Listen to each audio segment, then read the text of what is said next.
Friends, இன்னைக்கு நாம் பேச போகிற தலைப்பு ஜொமேட்டோ ஐபிஓ அதன் வரலாறு. 2005 ஆரம்பித்த நிறுவனம் தான் ஜொமேட்டோ. முதல்ல அவங்க ஆரம்பித்த ஏரியாவே வேற. ரெஸ்டாரண்ட் ரேட்டிங், அப்புறம் ரெஸ்டாரண்ட்ஸை பற்றி நமக்கு கொடுக்கக்கூடிய ரிவ்யூஸ், அந்த மாதிரி ஒரு இடத்துல தான் அவங்க ஆரம்பித்தாங்க. ஆரம்ப காலத்தில் இந்த நிறுவனத்துக்கு வருவாய் எங்கேருந்து வரும்ன்ற டவுட்டே பல பேருக்கு இருந்தது. எனக்கும் அந்த சந்தேகம் இருந்தது. ஆனால் காலப்போக்கில் ஜொமேட்டோ என்ன செய்தது என்றால் தன்னை உருமாற்றி கொண்டே வந்தது. எப்படி உருமாறிச்சு? நிறைய போட்டி நிறுவனங்களை வாங்குச்சு. கிட்டத்தட்ட 16 நிறுவனங்களை அவங்க இந்த இடைப்பட்ட காலத்தில் வாங்கியிருக்காங்க. ரெண்டாவது, ஒரு ஏரியால இருந்து மற்ற ஏரியாவுக்கு டைவர்சிஃபை பண்ணாங்க. முக்கியமாக சொல்லணும்னா டெலிவரிக்குள்ள வந்தாங்க. இது 2015. ஸோ ஜொமேட்டோட பயணம்னே பார்த்தீங்கன்னா ரொம்ப ஸ்லோவாக ஆரம்பித்து ஸ்டெப் பை ஸ்டெப் பில்ட் பண்ணி எக்ஸ்பேண்ட் பண்ணி, தங்ககிட்ட இல்லாத ஸ்கில் இன்னொரு நிறுவனத்துக்கிட்ட இருந்தால் அந்த நிறுவனத்தை அக்வயர் பண்ணி, தங்ககிட்ட இல்லாத வாடிக்கையாளர்கள் அவங்களோடு இருக்கக்கூடிய போட்டி நிறுவனங்கள்ட்ட இருந்தால் அவங்கள்ட்டேருந்து அக்வயர் பண்ணி பொறுமையாக வளர்ந்த நிறுவனம். இதோட கம்பேர் பண்ணக்கூடிய மற்ற நிறுவனங்கள்னு சொல்லணும்னா டோர் டேஷ்னு ஒரு அமெரிக்கன் கம்பெனி இருக்குது, ஸ்விக்கி இருக்குது. இந்த நிறுவனங்கள்லாம் ரொம்ப வேகமாக வளர்ந்த நிறுவனங்கள். ஜொமேட்டோவோட கம்பேர் பண்ணும்போது டோர் டேஷ் ரொம்ப வேகமாக வளர்ந்தது. இன்ஃபேக்ட் அவங்க $1 பில்லியன் வேல்யூவேஷன் 5 வருஷத்துலையும், ஸ்விக்கி 4 வருஷத்துலையும் அடைஞ்சிட்டாங்க. ஸோ அப்படி கம்பேர் பண்ணி பார்க்கும்போது ஜொமேட்டோவோட வளர்ச்சி ரொம்ப ஸ்லோவாக தான் வந்ததுன்னு சொல்லணும்.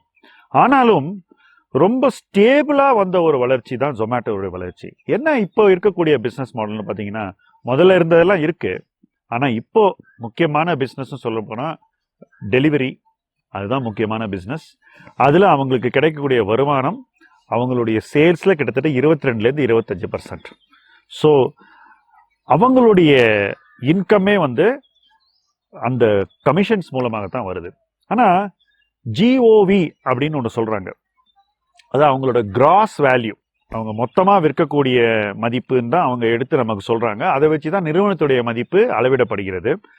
அந்த கிராஸ் வேல்யூன்னு பார்த்தீங்கன்னா அவங்களுக்கு லாஸ்ட் இயர் ஒரு 11,500 கோடி இருக்குது.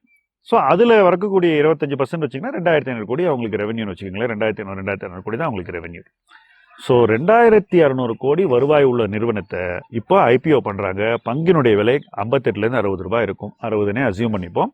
நிறுவன மதிப்பு 47,000 கோடி ரூபாய். ஸோ ரெவன்யூ மல்டிபிள்னு பார்த்தீங்கன்னா கிட்டத்தட்ட 20 மடங்கு இருக்குது. ஸோ மதிப்பு சார்ந்து பார்த்தீங்கன்னா இந்த நிறுவனத்தை எப்படி வாங்குறதுங்கிற சந்தேகம் எல்லாருக்கும் இருக்கும், எனக்கும் இருக்கிறது. ஆனால் இந்த நிறுவனம் எப்படி பார்க்கப்பட வேண்டும் அப்படிங்கிறது தான் இங்கே முக்கியம். ஃபர்ஸ்ட், இந்த வளர்ச்சியை அடைவதற்கு இதுக்குள்ள எவ்வளோ பணம் போட்டிருக்காங்க? கிட்டத்தட்ட 13 தடவை இந்த நிறுவனம் பணம் ரைஸ் பண்ணியிருக்கு. 2005 இப்போ வரைக்கும். ஏப்ரலில் கடைசியாக ஒரு தடவை ரைஸ் பண்ணாங்க. அதில் 58 ரூபாய்க்கு பங்குகளை விற்றார்கள். இப்போ 60 ரூபாய்க்கு விற்பாங்கன்னு எதிர்பார்க்கிறோம்.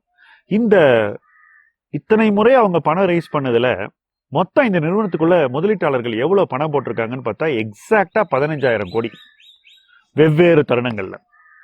இதுல கடந்த ஓரிரு ஆண்டுகளில் போட்டதான் மேக்சிமம் பணம். இந்த பணம் எங்க போச்சு அப்படின்னு பாத்தீங்கன்னா, இந்த பிசினஸ் பில்டு பண்றதுக்கு நஷ்டம் அடைந்து இந்த நிறுவனம் வளர்ந்திருக்கிறது. ஸோ இந்த பணம் எல்லாமே கஸ்டமர் அக்விசிஷனுக்கும் அவங்களுடைய வெண்டர் அக்விசிஷனுக்கும் டெக்னாலஜிக்கும் போயிருக்கு. ஸோ மார்க்கெட்டை பில்டு பண்ணியிருக்காங்க.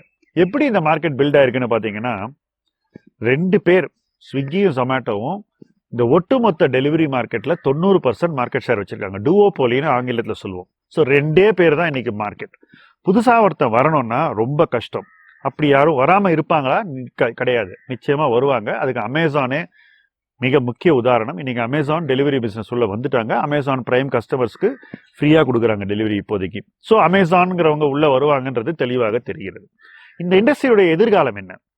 இன்னைக்கு டயர் 1 சிட்டிஸ், பெருநகரங்களில் மட்டுமே அதிக பிரசன்ஸ் உள்ள இந்த நிறுவனம் அடுத்தது டயர் 2 டயர் 3க்கு போகணும். அப்படி போகும்போது அவங்களுடைய வளர்ச்சி பெருக வேண்டும். வெளியில் இருந்து உணவை வாங்கி நுகர்வு செய்யக்கூடிய பழக்கம் நாடு தழுவி வளர வேண்டும். அந்த வளர்ச்சி அநேகமாக இந்த இண்டஸ்ட்ரி தான் கேப்சர் பண்ணணும்னு நம்ம எதிர்பார்க்கலாம். ஏன்னா இப்போ நீ வெளியே போகிறதுங்கிறதே கடினமாக இருக்கக்கூடிய ஒரு சூழ்நிலை இருக்கும். நிறைய பேர் வீட்டிலேயே வாங்கி பழக்கப்பட்டாங்க. ஸோ இந்த இண்டஸ்ட்ரி அடுத்த பல ஆண்டுகளுக்கு வளரும் என்பதில் மாற்று கருத்தே கிடையாது. சந்தையும் அதற்கான வாய்ப்பை வழங்குகிறது. இது எல்லாம் இருந்தா கூட எப்படி மதிப்பிடுது? பழையபடி ப்ராப்ளம்க்கு வந்துட்டோம். என்ன சொல்றாங்கன்னா 58 ரூபாய்க்கு யாரோ பெரிய பெரிய இன்வெஸ்டர்ஸ்லாம் போட்டிருக்காங்க, உலகில் இருக்கக்கூடிய மிகப்பெரிய பி இன்வெஸ்டர்ஸ் போட்டிருக்காங்க, அதே வேல்யூல தான் ஐபிஓ வருது. ஒன்று. ரெண்டாவது ரீசனிங் என்ன சொல்றாங்கன்னா 8250 கோடி ரூபாய் எங்களுக்கு வேணும், அதுல 7500 கோடி ரூபாய் கம்பெனிக்குள்ள போக போகுது. இந்த கம்பெனியுடைய ப்ரொமோட்டர் கம்பெனின்னு சொல்லக்கூடிய இன்ஃபோ எட்ஜ் வந்து வெறும் 750 கோடி ரூபாய்க்கு அவங்க ஸ்டேக்கை விற்க போறாங்க. இது ரொம்ப சொற்பம். ஏன்னா அவங்களுக்கு இந்த இஷ்யூக்கு முன்னாடி 18.6% ஈக்விட்டி இந்த கம்பெனியில் இருந்தது. அவங்களை தவிர யார் பெரிய ஷேர் ஹோல்டர்ஸ்னு பார்த்தீங்கன்னா இந்த அலிபேயும் ஆண்ட் ஃபைனான்ஷியலும் ஆளுக்கு 8% வச்சிருக்காங்க. ஊபர் 9% வச்சிருக்காங்க. ஏன்னா இவங்க ஊபர் ஈட்ஸை வாங்கினாங்க. ஊபர் ஈட்ஸை வாங்கும்போது ஊபருக்கு பங்குகளை கொடுத்திருக்கிறார்கள். பணத்தை கொடுப்பதை விட பங்குகளை கொடுத்து அந்த அக்விஷனை பண்ணியிருக்காங்க. ஸோ ஷேர் ஹோல்டர்ஸ்னு பார்த்தீங்கன்னா இவங்களை தவிர இன்னும் நிறைய உலகம் போற்றக்கூடிய பிரைவேட் ஈக்விட்டி இன்வெஸ்டர்ஸ் எல்லாருமே இருக்காங்க. இது எல்லாம் இருந்தா கூட இந்த நிறுவனத்துடைய எதிர்காலம் வளர்ச்சியை சார்ந்தது. எவ்வளவு வேகமா வளர முடியும், எவ்வளவு சீக்கிரம் லாபத்துக்குள்ள வர முடியும். ஏன்னா இப்போ லாபம் இல்லை, நீங்க கொடுக்க போற பணம் கூட லாபத்தை உடனடியாக ஏற்படுத்தாது. இனி தொடர்ந்து அவங்க எடுக்கக்கூடிய முயற்சிகள் மூலமாகவும் திரட்டக்கூடிய கேபிட்டல் மூலமாகவும் தான் லாபத்தை நோக்கி போக வேண்டும். ஸோ ஏதோ ஒரு சைஸ்ல இந்த பிசினஸ் ப்ராஃபிட்டபிள் ஆயிடும். அதுல மாற்று கருத்தே கிடையாது. அது என்ன சைஸ் அப்படிங்கிறது நம்ம யாருக்குமே தெரியாது. அப்படி இருக்கிறச்சே ஏன் ஜொமேட்டோ மேல இவ்வளவு மோகம்? ரொம்ப சிம்பிள்ங்க. ஒரு கம்பெனி ஒண்ணுமே இல்லாம ஒரு யூனிகார்ன் ஆகுது. யூனிகார்ன்னா 1 பில்லியன் வேல்யூவேஷனுக்கு மேல, அதாவது 7500 கோடி ரூபாய் மதிப்பை அடைவது என்பது ரொம்ப கஷ்டம். அதையே இந்த நிறுவனம் பொறுமையா 10 வருஷத்துல அடைஞ்சிருக்கு. ஆனா அங்கிருந்து வரக்கூடிய வளர்ச்சி அங்கிருந்து 7 மடங்கு அதுக்கு அடுத்த சில வருடங்கள்லயே அது வளர்ந்துருச்சு. அந்த வளர்ச்சி இன்னைக்கு மார்க்கெட்டுக்கு நிறைய தெம்பை கொடுக்கிறது. கேபிட்டல் ஈஸியா கிடைக்கும்ன்ற ஒரு நம்பிக்கை இருக்கிறது. இந்த சந்தை வளர வேண்டிய சந்தை, இவங்க இருக்கக்கூடிய பிசினஸ் க்ரோயிங் மார்க்கெட். அதனால அந்த நீடை இந்த 2 பேர் தான் அட்ரஸ் பண்ணுவாங்க. அமேசான் வந்தா கூட பெரிய தாக்கம் மார்க்கெட்ல வராது அப்படிங்கிறது தான் சந்தையினுடைய எதிர்பார்ப்பு. இப்படி ஒரு பிசினஸ் ஏர்லி ஸ்டேஜில் வாங்கினா ஒரு 10-20 வருஷத்துல அது இன்னும் நிறைய வளர்ந்ததுன்னா, எப்படி இந்த கடந்த 15 ஆண்டுகளை ஸ்டெடியா வளர்ந்துருக்கோம், நெக்ஸ்ட் 10-15 இயர்ஸ்ல வளர்ந்ததுன்னா பெரு வளர்ச்சியை காண முடியும், நிச்சயமாக மதிப்பு கூடும் அப்படின்றதுதான் மார்க்கெட்டோட எதிர்பார்ப்பு. இதுக்கு ஒரு பேரலையும் நிறைய முதலீட்டாளர்கள் பேசுகிறார்கள். என்னன்னா ஐடி இண்டஸ்ட்ரி 90ஸ்ல இதே மாதிரி தான் இருந்தது. அதே போல 90ஸ்ல வந்து இன்னொரு துறை டெலிகாம் ரொம்ப விசிபிலிட்டி இல்லாம இருந்தது. ஆனால் வளர்ச்சி எல்லா விதமான குறைகளையும் புறந்தள்ளிவிட்டு அந்த முதலீட்டாளர்களுக்கு வெற்றியை ஈட்டு தந்தது. இங்கேயும் வளர்ச்சி தெரிகிறது. அதனால இன்னைக்கு நிறுவனத்தில் நாம் பார்க்கக்கூடிய குறைகள் அனைத்துமே புறந்தள்ளப்பட்டு நமக்கு வெற்றி எளிதில் கிடைக்கும், நம்ம வெயிட் பண்றதா நம்மளுடைய வேலை அப்படின்னு மார்க்கெட் நினைக்குது. இந்த நினைப்பு தான் இன்னைக்கு இந்த ஸ்டாக் மேல இவ்வளவு இன்ட்ரெஸ்ட்டை கிரியேட் பண்ணியிருக்கு. ஸோ இவ்வளவு சந்தை ஆர்வம் இருக்கக்கூடிய ஒரு ஐபிஓவை நம்ம மிஸ் பண்ணலாமா அப்படின்ற கேள்வி உங்களுக்கு வரலாம். பொதுவாக நான் ஐபிஓக்களை பற்றி பேசும்போது நான் ஐபிஓக்களில் முதலீடு செய்வதில்லை என்பதே என்னுடைய தெளிவான நிலைப்பாடு. இப்பவும் என்னோட நிலைப்பாடு அதுதான். ஆனால் உங்களை அதில் பார்ட்டிசிபேட் பண்ண சொல்லக்கூடாதுன்றது என்னுடைய நோக்கம் இல்லை. இந்த நிறுவனம் என்ன ஆகும் அப்படிங்கிறத பொறுத்து தான் இந்த முதலீட்டினுடைய எதிர்காலமே அமைந்திருக்கிறது. ஒரு விஷயம் உறுதிங்க, இந்த நிறுவனத்தை ஓன் பண்ணோன்னு யாராவது வருவாங்க. இந்த மாதிரி ஒரு மார்க்கெட்டை 2 பேர் 90% ஓன் பண்ணும்போது அவர்களோட பெரிய பிளேயர்ஸ் அந்த மார்க்கெட்டுக்குள்ள வரணும்னா யாராவது ஒருத்தரை வாங்கி தான் ஆகணும். உதாரணத்துக்கே சொல்றேன், அமேசான் இந்த மார்க்கெட்ல ஒரு பெரிய பிளேயரா தான் வரணும். எந்த மார்க்கெட்டுக்குள்ள அமேசான் வந்தாலும் அவங்க ஒரு டாமினன்ட் பிளேயரா இருக்காங்க. அதே போல இந்தியாவில் இருக்கக்கூடிய இந்த பெரிய நிறுவனங்கள், ரிலையன்ஸ், டாடா போன்ற நிறுவனங்கள் இந்த மார்க்கெட்டுக்குள்ள வரணும்னாலும், ரீட்டைல்ல அவங்க ஒரு பெரிய இம்ப்ரெஷனை கிரியேட் பண்ணனாலும் அவங்களும் வந்தாகணும். ஸோ அவங்க உள்ள வரணும்னா இந்த 2 நிறுவனங்களையும் அவங்க வாங்கித்தான் ஆகணும்.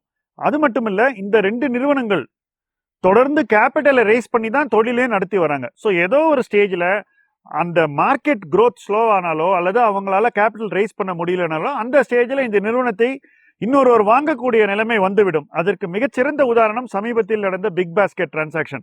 ஸோ அந்த மாதிரி ஒரு டிரான்சாக்ஷன் வருவதற்கான சாத்தியக்கூறுகள் நிறையவே இருக்கு.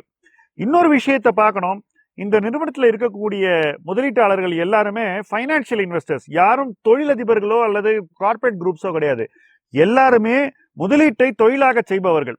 ஸோ அவங்க என்னைக்கோ ஒரு நாள் இந்த நிறுவனத்தை வித்துட்டு போகணும்னு நினைக்கிறது உறுதி.